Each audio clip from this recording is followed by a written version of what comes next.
عزیز دوستو، بزرگوں اور بھائیوں، اللہ تعالیٰ نے قرآن مجید میں ارشاد فرمایا کہ وَبَشِّرِ الَّذِينَ آمَنُوا وَعَمِلُوا الصَّالِحَاتِ، اے محبوب علیہ السلام خوشخبری دے دیں ان لوگوں کو جو ایمان لائے اور جنہوں نے نیک اعمال کیے، اَنَّ لَهُمْ جَنَّاتٍ تَجْرِي مِن تَحْتِهَا الْأَنْهَارُ، ان کے لیے جنت ہے اور جنت وہ ہے جس کے نیچے نہریں بہہ رہی ہیں۔ اللہ تبارک و تعالیٰ نے اپنے محبوب کریم صلی اللہ تعالیٰ علیہ وسلم کے غلاموں کو خوشخبری سنوائی، اور سنوائی بھی حضور کے مقدس لبھہ مبارکہ سے۔ آپ انہیں خوشخبری دے دیں کہ ان کے لیے جنت ہے، باغات ہیں، اور باغات وہ ہیں جن کے نیچے نہریں رواں دواں۔ لیکن کن لوگوں کو؟ جو ایمان لائے اور جنہوں نے نیک اعمال کیے۔ کچھ نہ کچھ انسان کو نہ عمل کرنا چاہیے۔ وہ جو عمل ہے نا، کوئی بندہ اپنے عملوں سے جنت میں نہیں جائے گا، جنت میں خدا کے فضل سے جائے گا، لیکن یہ جو اعمال ہیں نا، یہ سبب بنیں گے اللہ کی رحمت کا، یہ ذریعہ بنیں گے خدا کے کرم کے متوجہ ہونے کا۔ جب ہم نیک اعمال کریں گے تو اس عمل کی وجہ سے رحمت ہوگی، اور وہ رحمت ہمیں اللہ کے قریب بھی لے جائے گی، اور اس رحمت کی برکت سے رب جنت بھی عطا فرمائے گا۔ ہمارے ہاں یہ ہوتا ہے کہ ہم زیادہ تر چیزوں کو تقریر سننے کی حد تک لیتے ہیں، اچھی نصیحت کا لطف ضرور حاصل کرتے ہیں، اچھے جملے کو اپنے دل میں اس کی فرحت ضرور محسوس کرتے ہیں، لیکن عمل کی طرف نہیں بڑھتے۔ اس کا نقصان یہ ہوتا ہے کہ یہ معاذ اللہ ایک باقاعدہ شعبہ بن جاتا ہے کہ میں نے بڑی خوبصورت تیار کر کے تراش خراش کر کے بات کرنی ہے، بڑی عمدہ کرنی ہے۔ اچھے اچھے ادیب تو پیدا ہوتے ہیں، اچھے خطیب، اچھے واعظ، اچھے سننے والے، داد دینے والے تو پیدا ہوتے ہیں، لیکن اگر عمل کا شوق نہ پیدا کیا جائے تو پھر باتیں نشستن گفتن برخاستن تک رہ جاتی ہیں، اس کا لطف نہیں آتا۔ پھر تو تقریریں ہو رہی ہیں، ہوتی ہیں اور ہوتی رہیں گی، نتیجہ کیا نکلا؟ جو آدمی کہتا ہے میں اتنے سالوں سے تقریر سن رہا ہوں، تو سوال یہ ہے کہ بھئی اتنا سننے کے بعد تم سمرے کتنا؟ سننے کا ایک ہی مقصد زندگی میں آپ سمجھ لیں کہ سننے کا مطلب سنورنا ہے، اور اگر آپ نے خیر کی بات سنی اور آپ سنورے ہی نہیں، میں آپ کو دعوت فکر دیتا ہوں۔ نبی پاک صلی اللہ تعالیٰ علیہ وسلم نے ارشاد فرمایا، ایک عورت تھی، طوائف تھی، ساری زندگی اس کی گناہوں میں گزری معاذ اللہ، پھر وہ ایک کنویں کے پاس سے گزر رہی تھی، ایک پیاسا کتا اس نے وہاں پیاس سے تڑپتے سسکتے دیکھا، اور پھر اس نے اپنے جوتے کو لٹکا کر اپنے دوپٹے کی مدد سے یا جیسے اس سے ممکن ہو سکا اس نے پانی نکالا، کتے کو پلایا، اللہ نے اس کی بخشی فرما دی۔ آپ ماشاءاللہ ہزاروں میں لوگ ہیں، آپ نے بڑی جلدی مجھے یہ بتانا ہے، یہ حدیث آپ نے پہلے بھی سنی ہوئی ہے نا؟ میرا خیال ہے کوئی بندہ نہیں رہا جس نے نہ سنی ہو، سنی ہوئی ہے نا ہم نے الحمدللہ۔ اتنے سارے بندے جو یہاں موجود ہیں انہوں نے سنی ہوئی ہے، تو ظاہر ہے امت مسلمہ میں جتنے لوگ ہیں ڈھیر ساروں نے یہ بات سنی ہوگی۔ لیکن میرا سوال یہ ہے، میں سڑکوں پہ روڈوں پہ سفر کرتا ہوں، ہم نے یہ حدیث درجنوں بار سنی کہ طوائف نے کتے کو پانی پلایا تو اس کی بخشش ہو گئی، لیکن حال یہ ہے کہ سڑک پر کسی گاڑی سے ٹکرا کر اگر کوئی کتا مر جاتا ہے، اب مر ہی گیا ہے، گاڑی والا، موٹر سائیکل والا، پجارو والا، بس والا کوئی اتنی جرت نہیں کرتا کہ لکڑی کے ساتھ، رسی کے ساتھ ہی پکڑ کے اسے سائیڈ پہ کر دے۔ اس سڑک پہ مرا ہوا پڑا رہتا ہے، یہاں تک کہ گاڑیوں کے ٹائروں کے ساتھ اس کا گوشت لگ لگ کے سڑک صاف ہوتی ہے۔ اس محبوب کے ماننے والے جس محبوب نے بتایا کہ طوائف نے پانی پلایا تھا، اور ہمیں سمجھ بھی آ گئی اور حدیث پڑھ بھی لی اور سن بھی لی، پھر اس ملک کی جو مسلمانوں کا ملک ہے اس کی سڑکوں پر مرے ہوئے کتوں کو اٹھائے بھی کوئی نہ، اور زخمی کتا زخمی ہو ہی گیا ہے، اب اسے سڑک سے سائیڈ پہ ہی کر دیا جائے کم از کم، تاکہ اس کی اگر جان باقی ہے تو بچ جائے۔ تو پھر مجھے بتاؤ نا میرے دوستو، ہم نے کس لیے تقریریں سنی ہیں، کس لیے خطبے سنے ہیں؟ وعظ و نصیحت کی مجالس کا مطلب ہم نے کیا سمجھا ہوا ہے؟ تقریر، تحریر، تصنیف، اچھی گفتگو، اچھا جملہ، اس کا معنی ہم کیا سمجھتے ہیں؟ تو آج جو خوبصورت گھڑیاں شب برات کی صورت میں ہمیں نصیب ہونے جا رہی ہیں، اس سے پہلے اپنے دل میں یہ ارادہ کرو کہ رب کریم نے ہمیں جتنا دین کا فہم دیا ہے، سمجھ دی ہے، علم دیا ہے، ہم ارادہ کرتے ہیں اب ہم صرف سنیں گے نہیں، پڑھیں گے نہیں، صرف بیان ہی نہیں کریں گے، ہم عمل بھی کریں گے۔ کوئی تھوڑا سا نا عمل کا رستہ بھی تو میرے عزیز ہونا چاہیے۔ اب مطلب بہت ساری جگہوں پہ جانے کا موقع ملتا ہے تو لوگ کہتے ہیں پیر صاحب ناراض نہ ہونا، ہم نے بڑا بندوبست کیا ہوا ہے، تقریر ذرا نہ 1.25 گھنٹہ کرنا۔ تو میں کہتا ہوں مثلاً آپ مجھے بتائیں نا 1.25 گھنٹہ تقریر کرا کے آپ نے کیا کرنا ہے؟ اگر تو آپ نے اس لیے بلایا ہے کہ جناب ایک بات سنیں گے، ایک واعظ ہوگا، سر دھنیں گے، تو وہ تو مجھے آتا ہی نہیں، تو میں تو مختصر بات کروں گا اور اتنی کروں گا جس کی ضرورت محسوس کروں گا۔ لمبی چوڑی تقریروں کا کیا مطلب ہے؟ ہم کیا چاہتے ہیں سوائے اس کے کہ جناب بات بڑی اچھی کانوں کو لگ رہی ہے، مزہ بڑا آ رہا ہے، تو آپ نے لیا کیا؟ نتیجہ کیا نکلا میرے رسول پاک علیہ السلام کے صحابہ جو حضور سے نصیحتیں لیتے تھے وہ کیسی تھی؟ حضرت عبداللہ بن بصر رضی اللہ تعالیٰ عنہ حاضر بارگاہ ہوئے، آ کے عرض کی یا رسول اللہ صلی اللہ علیہ وسلم میں آیا ہوں سونے، پتہ نہیں دوبارہ آ سکوں کہ نہ آ سکوں، حضور پتہ نہیں موقع ملے نہ ملے، ایک بات مجھے بتا دیں، میں اس پہ عمل کروں گا، میری زندگی بھی بن جائے اور آخرت بھی بن جائے۔ تو کریم محبوب نے فرمایا عبداللہ زبان کو خشک نہ ہونے دینا، اس کو تر رکھنا۔ تر حضور کس چیز سے؟ فرمایا اللہ کے ذکر سے تر رکھنا، زبان اللہ کے ذکر سے تر رہے، ہر وقت رب کی یاد رہے، تیری دنیا بھی بن جائے گی اور آخرت بھی بن جائے گی۔ تو میرے عزیز اپنی زندگی کے اندر اب ہم نے عمل کرنا ہے۔ اور جناب کمال پھر یہ ہے کہ جب واعظ سننے کا شوق بڑھ جاتا ہے، تقریر سننے کا شوق بڑھ جاتا ہے، سننے سنانے کا ایک خالی مزاج ہو جاتا ہے، پھر بندہ ڈھونڈتا پھرتا ہے کہ نئی سے نئی چیز کہاں ملتی، انوکھی سے انوکھی چیز کہاں ملتی، انفرادی سے انفرادی بات۔ میرے بھائی آپ ضرور سنیں، ضرور سنیں، مومن کی گمشدہ میراث ہے، حکمت جہاں سے ملے لیں، لیکن عمل کرنے کے لیے لیں، عمل کرنے کے لیے۔ اب میرا دل کرتا ہے اب ہماری چپ سے بھی لوگ سبق سیکھیں۔ حضرت باجدید بستامی فرمایا کرتے تھے جس نے ہماری چپ سے کچھ نہیں سیکھا اس نے ہماری تقریر سے کیا سیکھنا ہے۔ اب تھوڑا سا نا اشاروں کی بولی بھی سمجھیں، اب تھوڑا سا یہ بھی ہو کہ بس بات پوری ہونے نہ پائے اور انسان کی رغبت عمل کی طرف بڑھ جائے، یہ مزاج ہمیں دیا ہے۔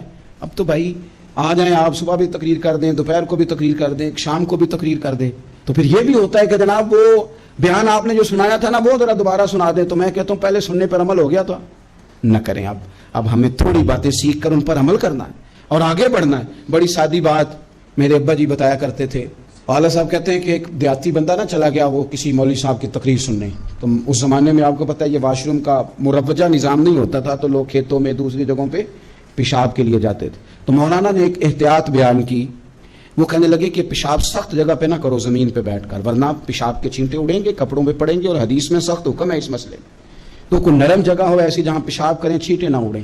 وہ بندہ عمل کرنے والا تھا نا، اسے میری تقریر سن کے سر دھن کے جانا نہیں تھا، اس نے اتنی ساری ریت لے لی، کپڑے میں باندھ لی، اور وہ اس نے کندھے پہ رکھی ہوئی ہے، جہاں پیشاب کا وقت آتا پہلے ریت بچھاتا پھر پیشاب کرتا تاکہ میرے کپڑوں پہ نہ پڑے۔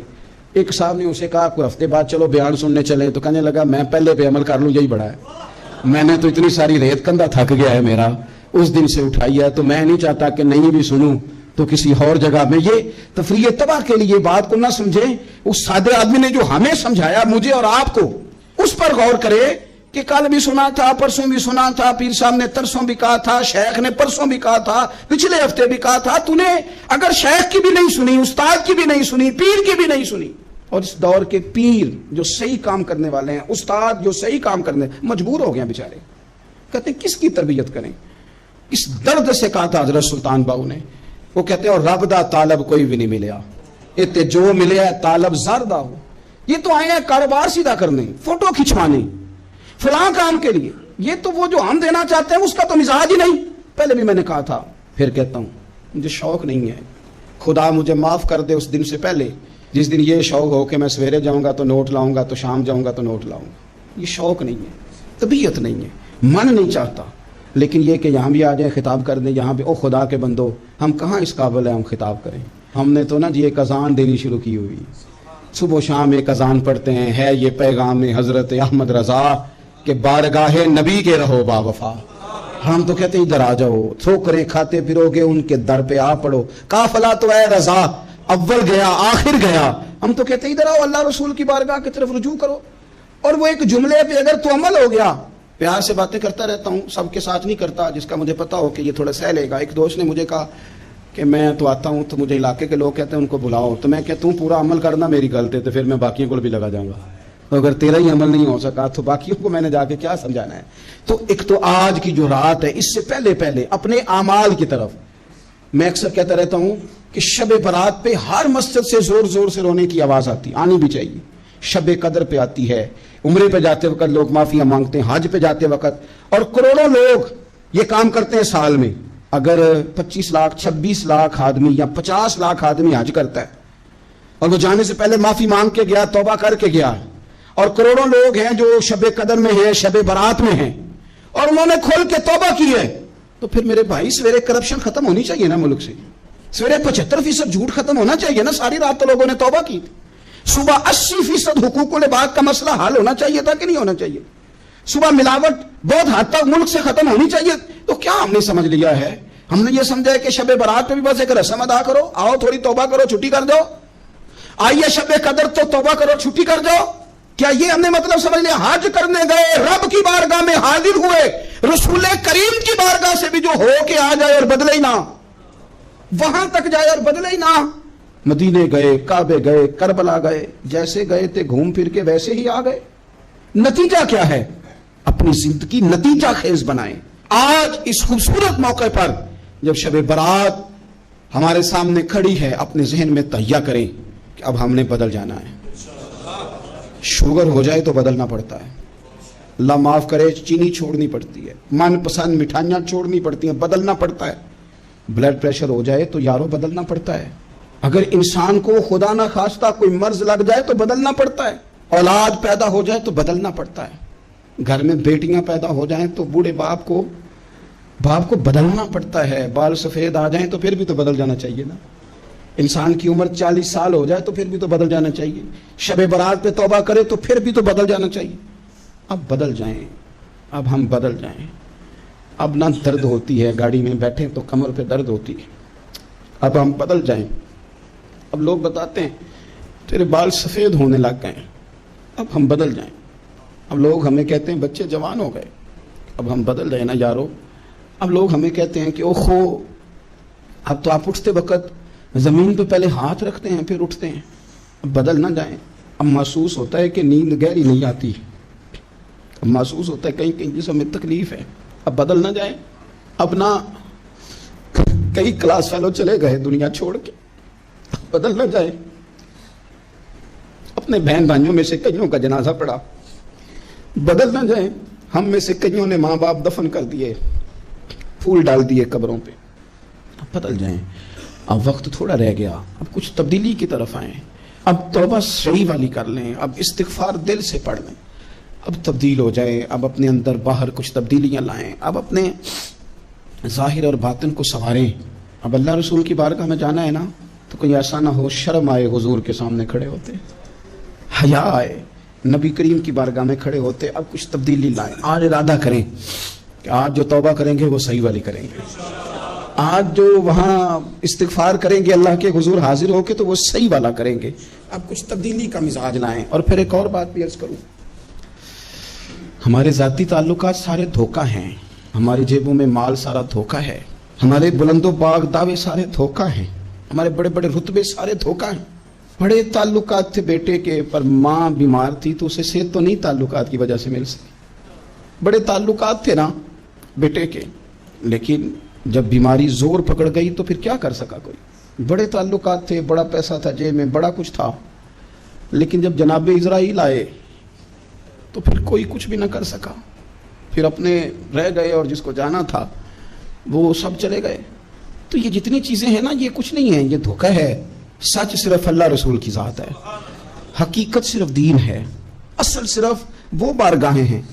دھوکے میں نہ زندہ رہو. چھوڑ دو یہ بات کرنی کہ بڑے تعلقات ہیں, چھوڑ دو یہ بات کرنی کہ بڑا پیسہ ہے, چھوڑ دو یہ بات کرنی کہ برادری قبیلے علاقے میں بڑا, اور کچھ بھی نہیں ہے. کل من علیہ فان, ہوئے نامور بے نشاں کیسے کیسے.